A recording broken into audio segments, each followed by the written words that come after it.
Good morning, guys. This is Stephen Howard, my dog Yucca. Say hi, Yucca. Yucca. We're just waiting to start our commute this morning. I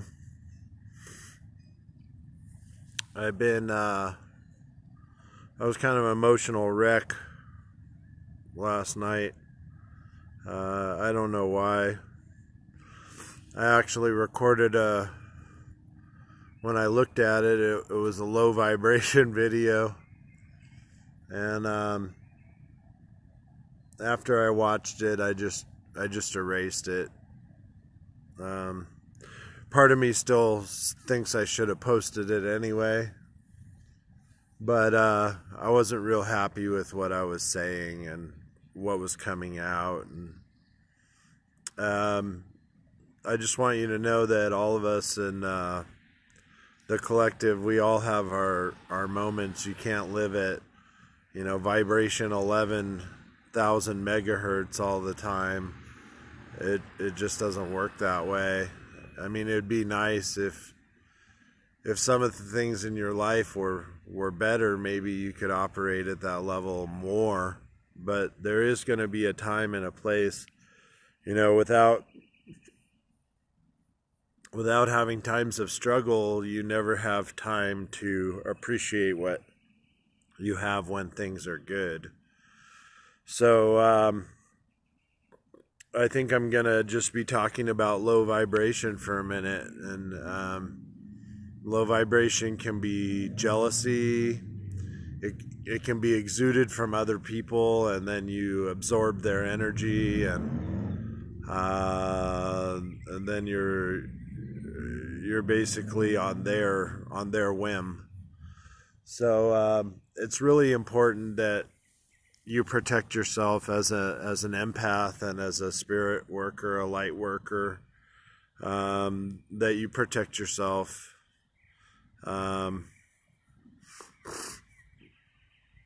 There's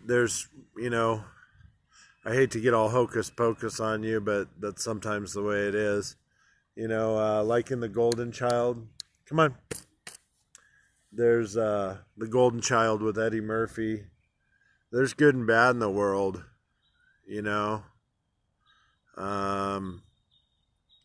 The devil guy in the airport that was going to make him disappear just like that. Well, Brother Nimsey. Look up YouTube. Golden Child, Brother Nimsey. I love Eddie Murphy.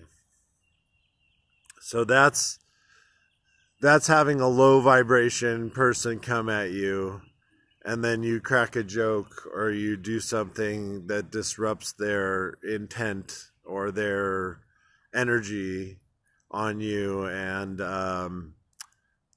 that in turn raises the vibration regardless of anybody's decision about it. So I like that. I'm going to go ahead and just kind of like laugh it off as low vibration. Jealousy, angst, energy could come from any direction. It could come from within. You could just be having a moment where you feel like shit and you feel like nothing's working, and you start listening to the voice. The voice, you're tired enough, I guess, that the voice takes over. And the voice is, you're not good enough, you're not good looking enough. Everything that you're talking about is just some sort of pipe dream, and it just puts doubt where there doesn't need to be any. I often reflect on rock climbing. Way out in the distance, I can see the red rocks kind of peeking between the buildings there. And, if a rock climber was looking at a huge cliff that they were going to climb all day, you don't start off the day by saying, oh, well, I'm not sure this is going to work, or I don't know if I can do it, or, this or that or the other thing. It's like, no, fuck yeah, man, we're doing this. This is awesome. Let's set out and let's worry about the next 10 feet and getting that accomplished. And once we get up 165 feet, I'll set the rope and I'll pull you up and we can get a bite to eat, and then I can start climbing again. So having a positive mental outlook and just a different way of thinking about things, thinking positively and self-visualization of success is really important.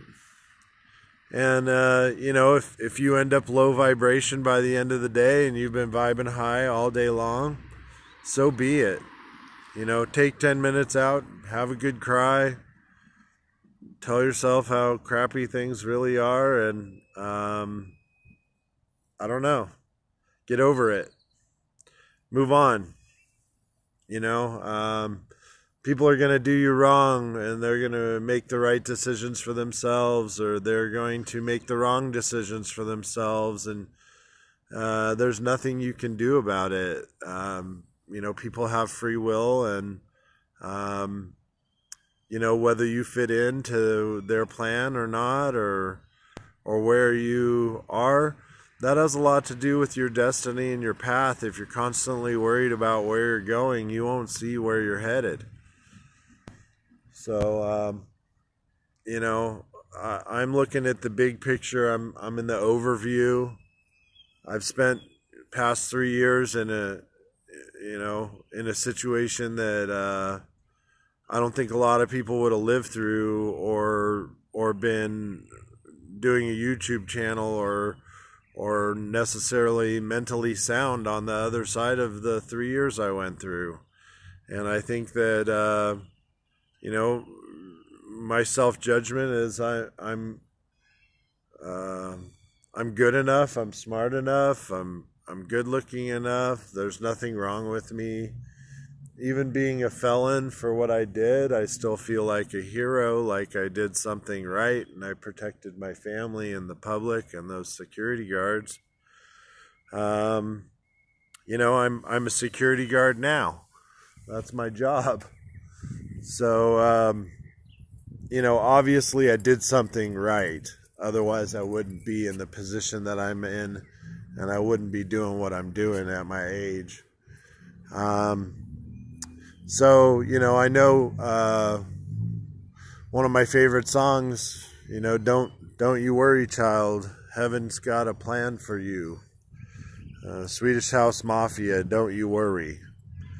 So, you know, worrying all the time is not going to help your situation. It'll actually add to the burden and add to the problem if you're worrying about what's going to happen next. It's almost like when you're going kayaking in whitewater. You can hear the rapid, but you can't see it, and there's a horizon line coming, and you're going to drop into the rapid, and you know that you need to be over middle right, and when you start, and then you go middle left, and then middle right down the waterfall. It's really important that before you enter that rapid, that you visualize yourself successfully running it, and that you visualize yourself doing the right things at the right time. Timing's everything. And then you just got to breathe and relax and let it happen. If you're all uptight and not paying attention, it's not going to happen the way you visualized.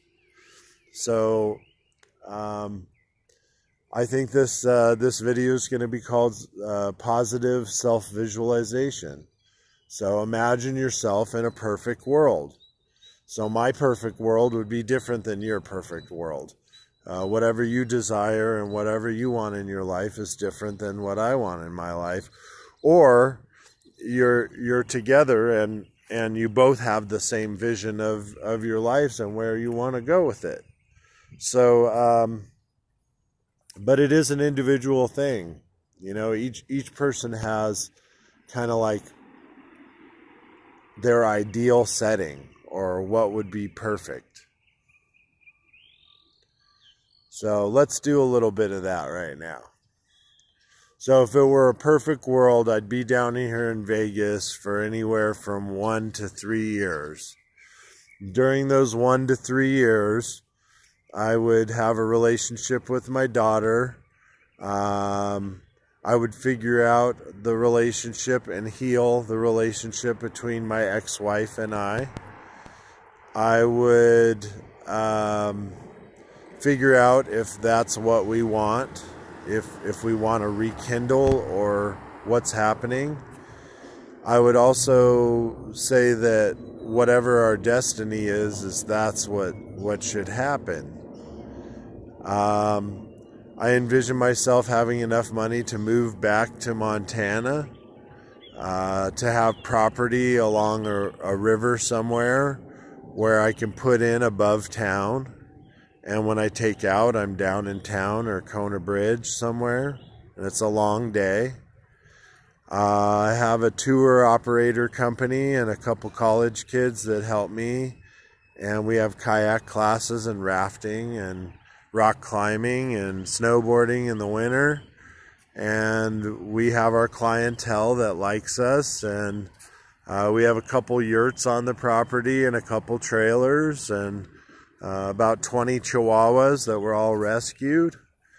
And yeah, it's pretty peaceful. It's kind of bread and butter, you know, nice kitchen table, maybe some chickens outside to have some eggs, and a lot of work, you know, a lot of work.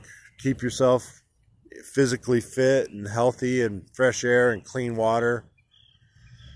But while I'm here in Vegas, I'd like to launch the movie, and I'd like to have a blockbuster film about a guy who dies motocrossing out in the desert.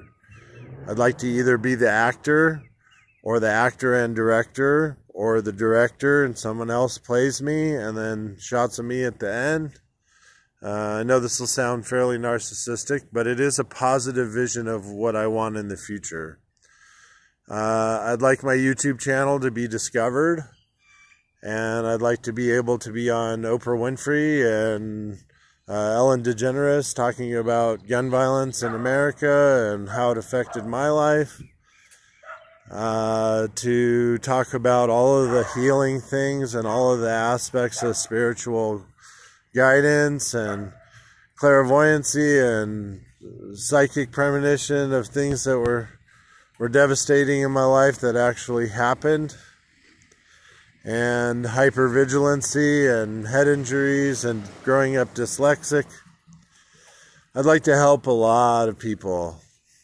I'd like to help as many people as need be.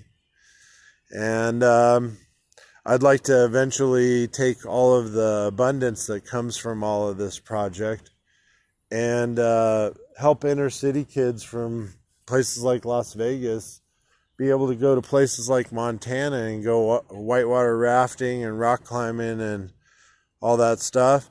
And I'd like my property out there, my 20 acres along the river with the cabins and the yurts and stuff. I'd like to employ a bunch of people that are recovering in their lives from traumatic things and PTSD and addiction and all of those things. And then I'd like to have it be an open place for people to come and kind of commune and have a healthy environment to heal in. So my companies are pretty simple. There's Pure Adventures Montana. I'd also like to expand and have Pure Adventures Las Vegas. I also would like to have the Soulscape, which is a spiritual awakening course. It also deals with the outdoors and all the outdoor stuff that I named, but it's a spiritual expedition. We work on the internal part while we're out in nature together. So my buddy Clay in Ohio is looking for some deep pockets, some funding. If there's anybody in my circle that ends up seeing this video, I need about $1 million, and I need a CPA, and I need to ask a board of directors before I spend any money, and each decision will be made, and basically want to create a company that's very successful from the get-go. And yeah, I've had some experiences in my life where I've built businesses up, and then either from personal lack or lack in general, I somehow have made it to a big level and then lost everything. So you know, without a bunch of failures, you'll never have an eventual success. So I think I'm at the stage now where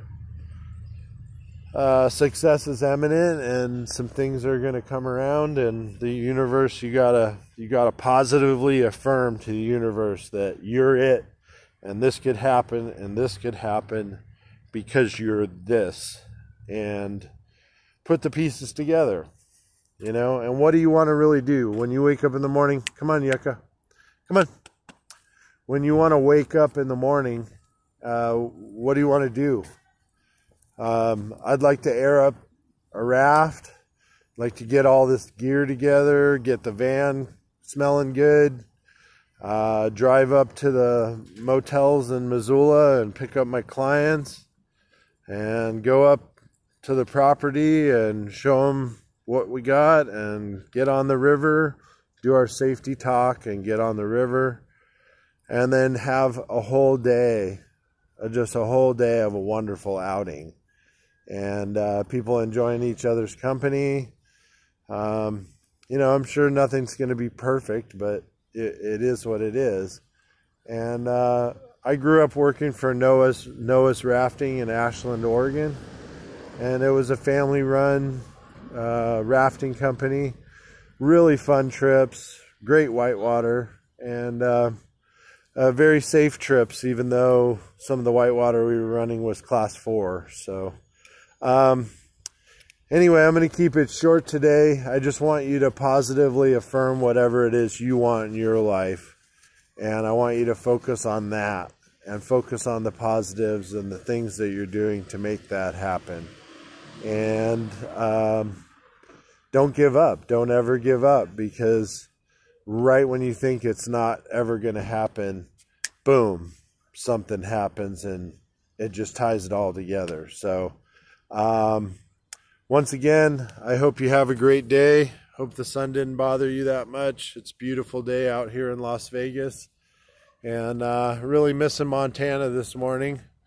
But me and Yucca are making do, and we're getting ready for our commute. Yeah, you know, everybody has low vibrations. You just got to get out of them and figure out a way to think about what you are grateful for and what you do have and where you are headed, and the tools you do have to get there. So anyway, I hope you have a great day. It's a beautiful Wednesday, hump day. I'll talk to you soon, guys. See ya.